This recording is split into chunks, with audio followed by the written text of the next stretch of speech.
Adam Taylor, running a business that's 100 plus years old. Is that right, Adam? That's correct, Ken. Yeah, over 100 years old. We celebrated our centenary in 2019. Pretty good. Now, I want to know why you come to Chelsea. That's the first question. Is this just to show off your bulbs so people then go and buy them in garden centres? Oh, without a doubt. But I think the main joy of coming to Chelsea is when you see people stand at this rope and look at these flowers and say, I never knew there were so many different types of daffodil. I never knew there were so many different shapes and forms and colour combinations. Of course, we're limited to a colour palette of largely white or yellow, but it's the combinations that then people see and go, there's a far more to this than I thought. Now, my question is that we're in May. Mm-hmm. Now, okay, a few varieties I noticed in the garden the other day that pheasant eye is still flowering. Yep. There's not a lot of flower at this time of year, is there, in the bulb market?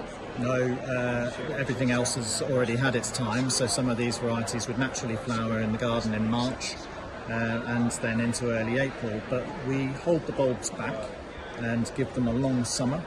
We don't plant them until Christmas time to get them to root. They're normally at about 10 to 12 degrees, and then we will plunge them into the cold store to give them a long winter. We then bring them out of the cold store at the end of April into a greenhouse. This year it was very hot in the week that we brought them out, unfortunately, and so we lost a few varieties as a result of that.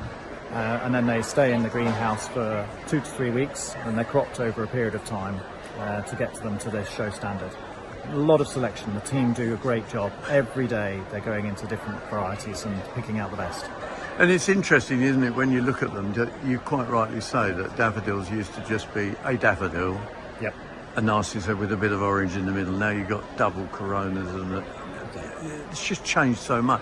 There's February Gold, which of course is well known, been around for years. But then when you look at that Sherborne up there. Yeah. I mean, that is just, it doesn't even look like a daffodil, it's more like a rose, doesn't it? Beautiful, big, showy double flowers and strong. Some of the older doubles, they would have weak stems and they'd flop as soon as it rained in March or April. They couldn't take the weight of the water in the flower, but Sherborne stems are really tall, very strong. Big, fat flowers, as you can see, great.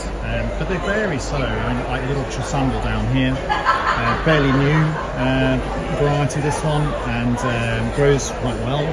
And so, where we've used a lot of Thalia in gardening in the past, because it's got such a natural look. Thalia is quite difficult to grow, and Trisandal is sort of taking its place. But very natural look compared to that very showy Sherborne look. It's really natural. So in fact, there's just a lovely array to come and see at Chelsea here, and not to forget that you're in many garden centres. Yeah, absolutely. A lot of these bulbs will be available to buy in September, October in garden centres, and look out for Taylor's bulbs daffodils.